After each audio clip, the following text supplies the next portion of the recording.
பெண்தான் என்று கேட்டேன் முன்னாலே, இவள் எந்தன் பாதி என்று கண்டேன் தன்னாலே.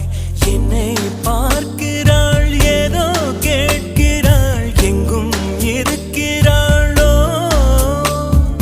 கண்ணால் சிரிக்கிறாள், முன்னால் நடக்கிறாள், நெஞ்சை கிழக்கிறாளோ.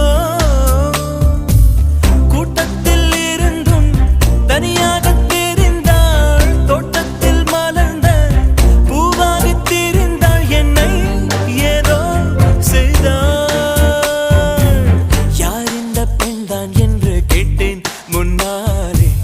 இவள் எந்தன் பாதி என்று